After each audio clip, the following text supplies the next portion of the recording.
Hello,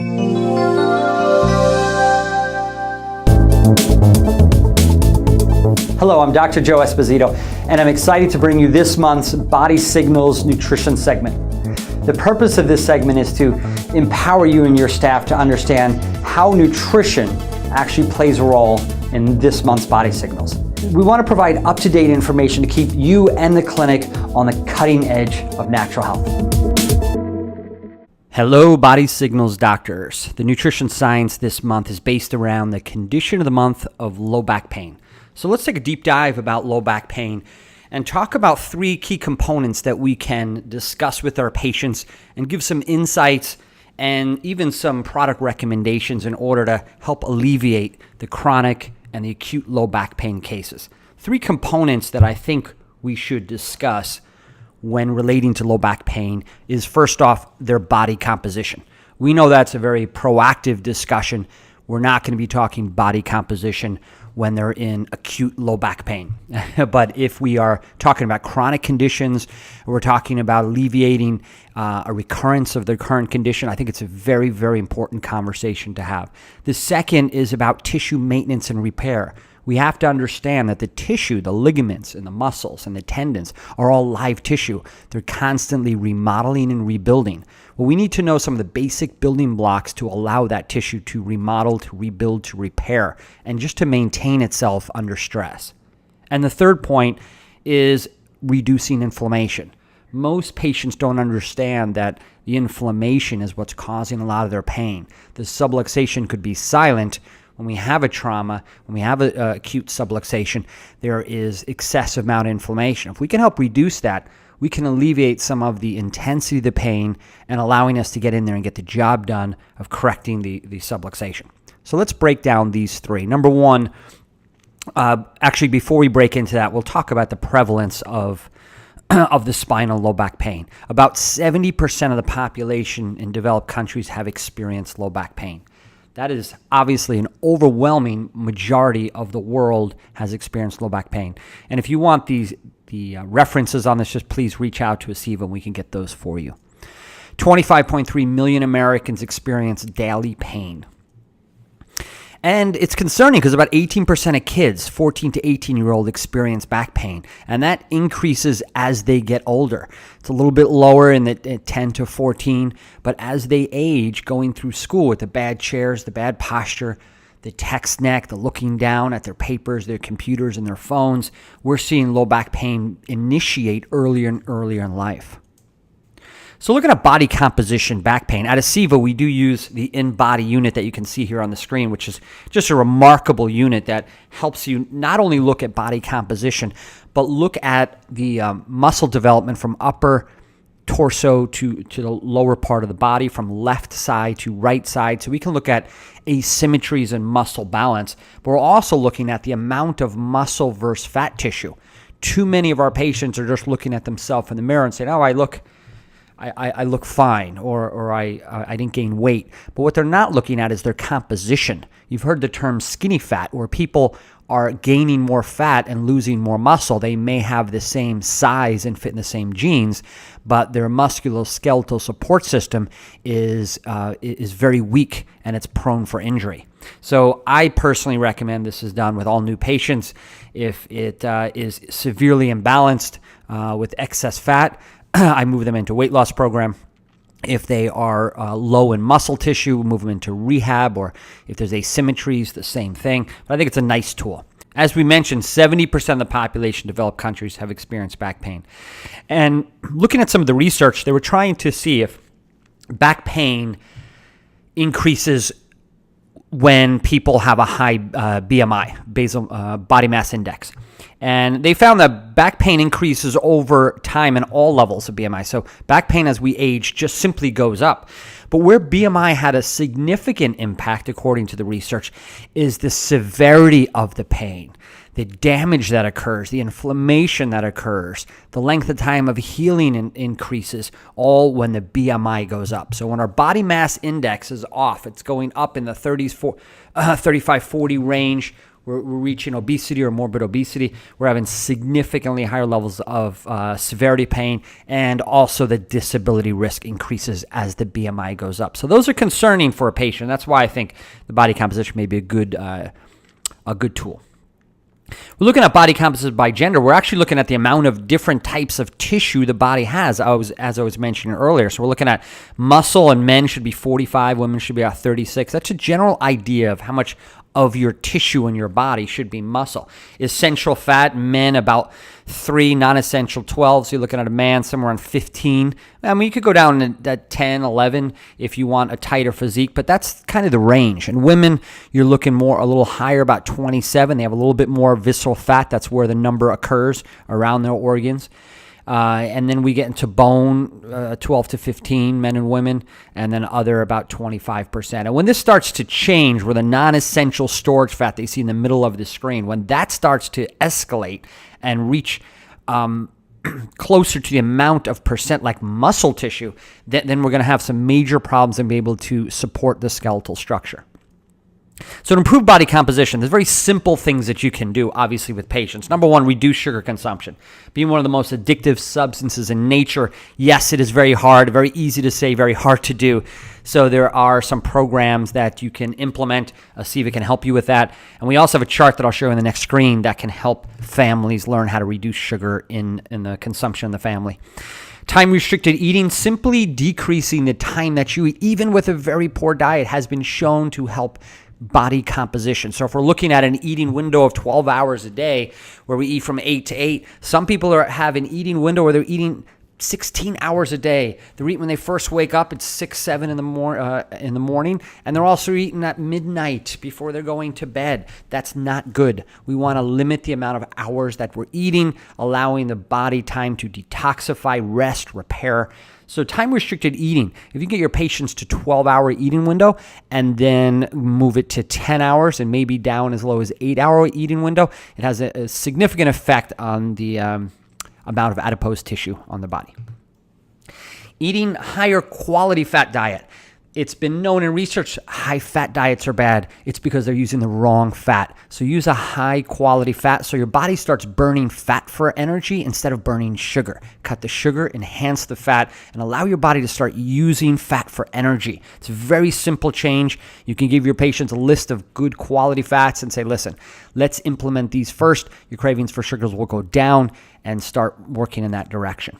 Improve quality of sleep. When sleep goes down, things like ghrelin goes up and leptin goes down. So we have more cravings, we're less full, and we end up having issues of consumption of too much sugar at that point. And repairing the gut function. There's interesting research on the gut and the microbes, the microbiota in the gut, and its direct effect on body composition. They, in fact, took rats, and they took rats that were obese, and they took rats that were very skinny. And they took out the bacteria out of the gut of the obese rats, and they injected in the gut of the skinny rats, and the skinny rats got fat.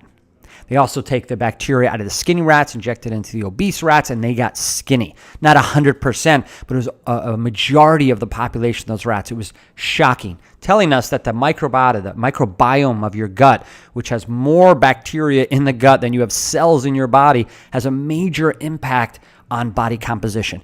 What do you do with that? A simple probiotic can help with their body composition, in addition to these things we mentioned. Here's a simple chart. If you're not a reseller receiver, you can call in and become a reseller. There's no charge for that. They'll give you a chart, and this kind of breaks down different, you have the carbohydrates, the fats, and the proteins, and we broke it down in different categories, green being best, red being the worst. And it's fun giving it to a patient and saying, find out where you are right now at your current stage and go one level better. If you're in red, go to orange. If you're in orange, go to light orange. If you're in light green, go to dark green. Slowly move towards the center of the chart. And what we found is when we take this shopping and we give it to the children and say, help mommy or help daddy eat more of the green foods and less the other foods, and maybe we only have one food or two foods in the red, and you talk that way, the kids become the policemen. Mommy, we said only one red food, and they're staring the chart and they're looking at it, and it becomes a family cultural event, the food shopping. It may make some of The dad's upset when they don't get their Oreos, but it will help the family become healthier. I've had great results with this over the years. So let's talk tissue maintenance and repair. When we're looking at maintaining tissue of the body, again, one of the number one things we're looking at with ligaments and tendons is collagen, the collagen matrix. That's a repair mechanism whenever we have micro trauma to tissue. So what's the number one ingredient? Let's make it simple, guys. Vitamin C is the main ingredient in the collagen cofactor for ligament and tendon quality. It's simple.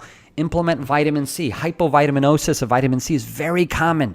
Let's not get too complex when there's baseline nutrients that we know is deficient in the population. They found that a 30% increase in risk in low back pain when you have low vitamin C levels and a 50% increase in neck pain. We're going to be talking about neck pain later in a future month, but vitamin C is something that should be back of mind, very simple to implement. Patients are aware of it, and it helps repair. Next one, vitamin D, becoming more popular over the last decade. I think everyone in the medical field, chiropractic, nutritionist, all know vitamin D is vitally essential, and it's an epidemic of deficiency in this country. It's important in bone, as we all know, but a lot of people don't know it's very important in muscle health. You're going to find vitamin D deficiency in most scoliotic cases. But it's also all health of vitamin D. All health of muscles, smooth muscles, causing constipation, elderly causing dysphagia, where they're aspirating foods. It's common in anything that has a contractile effect in the body, a smooth muscle and skeletal muscle. The risk of skeletal pain was 2.9 times, almost 3 times higher in subjects that were vitamin D deficient. Very, very, very important. Vitamin D deficiency and skeletal pain were positively associated, so we really want to make sure we get adequate vitamin D. VitaminDcouncil.org is great for knowing your dose schedules and whatnot. Aceva has 2 different types of vitamin D if you're interested. We have a liquid form, so it's very easy, and we also have a tablet form that's a capsule that has all the cofactors in it that are needed to help vitamin D be converted to active and also be utilized by the tissue. So 2 different forms of vitamin D.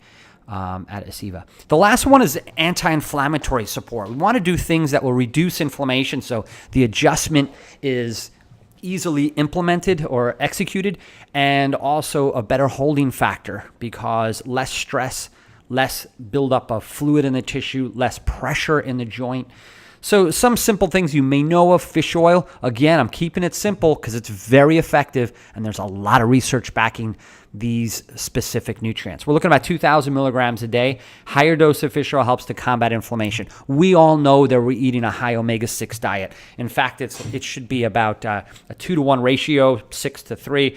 It's like 20 to 30 to 1, 6 to 3. So we're really off balance. So we need to go the other way in supplementation and go very high in omega-3. Not that omega-6 are bad. We don't want to not have omega-6. And we don't want to overdo fish oil. We want to create balance, okay? We want to bring in more omega-3. Omega-6 goes too high, the conversion to arachidonic acid and inflammatory cytokines goes up. So it's going down the wrong pathway, the pro-inflammatory pathway, not the anti-inflammatory pathway. So fish oils is going to help combat that. And this is good also in systemic inflammation. When I really get locked into fish oils, when I notice their knees inflamed one day, the low back's inflamed next week, I adjust their neck, that got sore. Systemically, their oil balances off. They need an oil change in their body. When I do an oil change in the body, I go very high in fish oil for about 5 days. I have a patient consume up to 10, 12 capsules a day for 5 days. And we're changing the cellular matrix of oil in the body and do what I call an oil change. And then go back to a lower dose, 2 to 4 caps a day, depending on their diet. While they're doing that, dietary changes, if they're proactive in wanting to really change their pain levels in the short term, high fish oil, cut the dairies, the breads and pastas, and cut the omega-6 grain-fed meats. So if you're looking at a grass-fed meat, if you look at no grains, because that's all omega-6, and removing the dairy. So I just had yesterday my first coconut yogurt. It was amazing. I just had pea protein chocolate milk with no milk in it. It was all made from pea protein. It was amazing. So dairy is not really needed to get those great tastes that we all may have grown up with in the past. Turmeric is another amazing compound. The active ingredient curcumin, powerful pain modulator and anti-inflammatory effects. This has been used for inflammation for decades. Started out in Germany. It's actually on the Commission E in Germany to be used in their hospital system. Very, very powerful. It's been used in cancer to strip off the mucus lining so your cells can recognize the cancer and attack it with macrophages. It is amazing turmeric, a great, great ingredient for pain. We've also added quercetin to some of our formulations in pain modulation. One product called Pain-X, turmeric and quercetin. Quercetin is not only anti-inflammatory, but it's an antioxidant along. So we've combined those two to create a great effect. Hopefully that gives you some great information to help with pain. Again, in summation, we're looking at body composition. Not that you have to do the body composition test, but it is worthy of a conversation if they have chronic pain or if they're looking at not having an exacerbation in the future. I think it's worthy because most doctors are ignoring the conversation. With a 68% or so obesity, being overweight or obese is rampant in this country. We can't ignore that conversation. And then support of the tissue. We talked about vitamin C and vitamin D being essential, simple, very powerful core nutrients to help. And now we're talking anti-inflammatory, fish oil, turmeric, quercetin. There is a slew of different anti-inflammatory formulations and nutrients that have amazing effects. Well, I hope that helps everyone. You guys have a great day. Enjoy the rest of your week. Thank you for joining me for this episode of the Body Signals Nutrition segment. I hope you've been inspired to teach your patients how they can play an active role in their quest to reach an optimal state of health.